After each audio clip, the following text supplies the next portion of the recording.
add a production budget. Sometimes it's more because sometimes topics are more difficult. And sometimes it's less because, hey, anybody can write about this. I have one client that I have to hire a professor, a retired professor at a university to write their content. That's expensive. And so how do you go about hiring copywriters? Do you have like few people you work with, and so you always have them engaged and ready for you? I guess. That's a great question. There are services that can write for you. And sometimes those services will work okay if the topic is broad enough. I tend to work with clients that are more unique. And so a general writer often can't write for them. But my writer, so what I do is I have 6 writers, and I go back to them again and again. And one writer might write for the same client every month. But every time they write for that client, they learn a little more and they get a little bit better. And then the client critiques their writing and they learn from it, and the next article is even better. And my goal is by the 6 months, the client's like, oh, don't even give it to me, it's right. Just publish it. Right? But I have to send it to the same writer or to a couple of writers so they learn. If I used a service, I wouldn't necessarily be working with the same writer every time. And they might not learn. I've seen SEO companies produce content for websites that's not really relevant because they don't really understand the client, because they hire a service that writes, and the service's job is to write an article, and they don't have the time to research it and understand it, or they don't have the opportunity to learn. So I pay more for my writers than I could from a service. They are more expensive, but my clients are happier. And because the content is better, it actually helps. Yes. Right. I have a new client recently, and they were frustrated that the writing service they previously hired wasn't really talking about what they do. And one article from my client, for my writing team, they were amazed because my client, I pay my writers enough they can take the time to research, and they did, and they took the time, and they were like, oh, this is great. So that makes me more valuable. That makes the client benefit. And everybody wins, because now those articles are on their website and they're starting to get more traffic, and they're starting to get customers in, and we do the things that are needed. So when I'm pricing, I want to do a retainer. I sometimes add a production budget so that I don't wait, and so the client has a predictable cost every month. Nobody likes to say, oh, this month the bill is now $3,000 because I had to write 30 articles for you. Nobody likes that. But that's, at the same time, sometimes clients refuse to do that. And so I will occasionally take a project. Will you do keyword research for me as a project? I'll do sometimes. Or will you install analytics? I actually have a call after this where the company wants me to install analytics on their site. I just make sure I'm clear with them that this is a step in the process, not the conclusion. And we can do this for you, but don't think of SEO or website marketing as an expense. Think of it as an investment. Because we do this, you will make money. And if it doesn't, you should fire me. Fire me. If I don't make any, you shouldn't pay money. You shouldn't pay anybody money who's not making you money, right?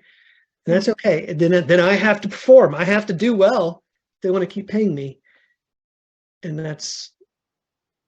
Speaking of which, I wanted to ask, when it comes to posting, right, to writing blogs, is it you who thinks of topics and the frequency and creates a list of keywords, and then the copywriter that you have this relationship with is kind of executing that task, or do copywriters do some of the research as well? As you do the keyword research process that I've outlined, you will uncover potential blog posts.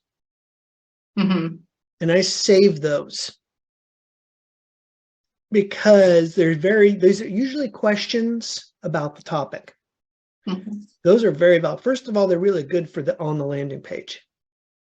Google loves it when you ask and answer a question on the landing page. Oh yeah, I always do that. But sometimes the question is a lot longer than a paragraph can answer. Those are the ones I save for the blogger. And then I send the topic to a writer. And by sending a topic to a writer, they have to research it. But by asking them, will you write an article? Well, they will produce something, and it might not be relevant, and it might not help. So during the keyword research process, I'm always thinking of and saving ideas about which we can write. And that way, when I'm ready to start writing blog posts, I have a whole bunch of ideas. Okay. Okay. Good.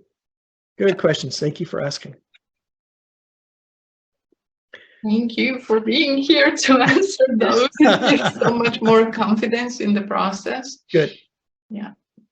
You know, I'm not lying when I say that the curious answers process is what I do every day for all of my clients. It really is true.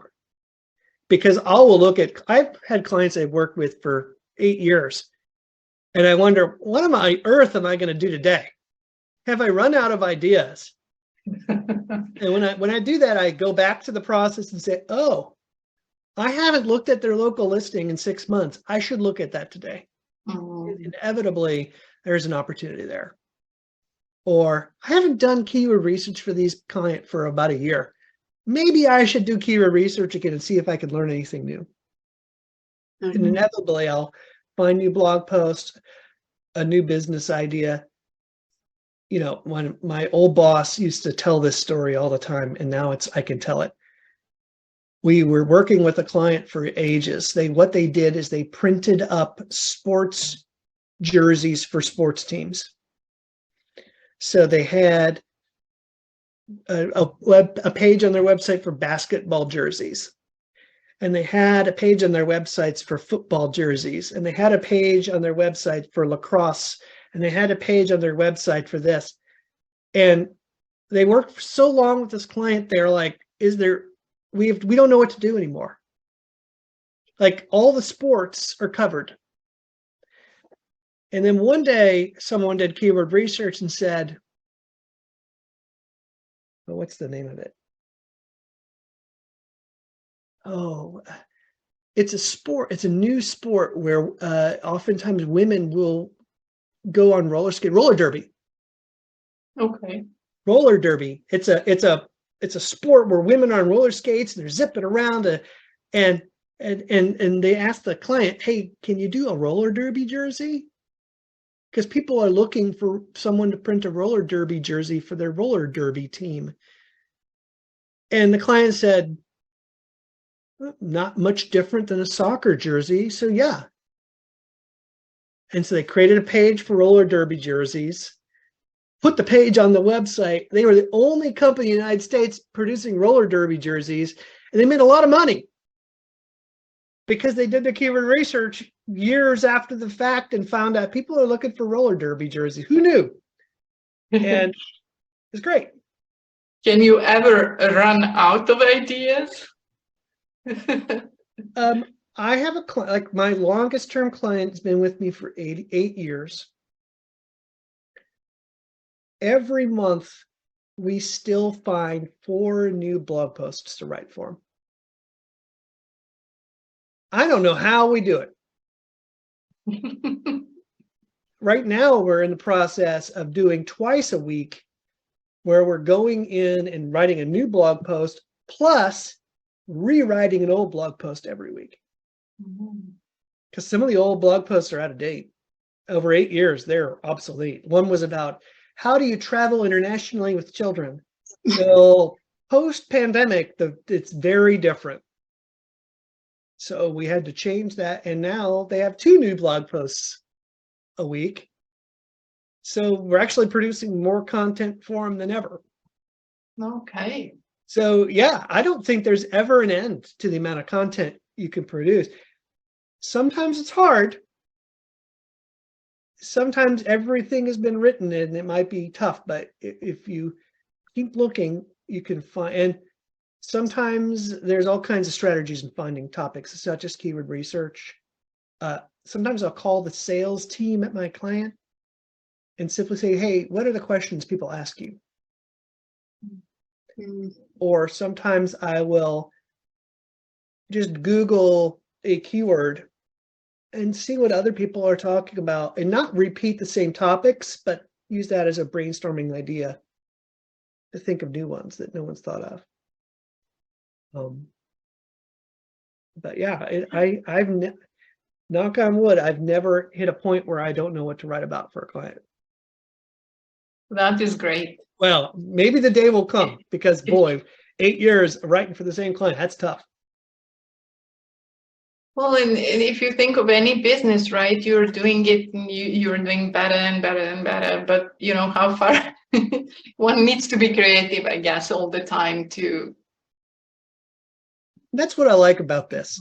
Yes. Right? It's technical, but it's also creative. Mm-hmm. Right? I have to understand code, but I get to think about creative new ideas. Like yesterday, I had a call with a client, and together we were working on what we call a lead magnet idea, which is the idea of something that someone downloads in order to, they will give you their email address and you get, they get some valuable resource. And I came with one lead magnet idea and they're like, well, and we went back and forth. And by the end of the call, we produced this massive strategy and we're like going in a different direction than we ever knew. And it was fun because we got to be creative and it wasn't boring at all. And now we're doing all this new stuff and I'm excited to do it. There's much to learn. There always is. And that's what's fun about this SEO thing too. Yes. It keeps us sharp. True. I find it fun so far. Good. But thank you very much, David.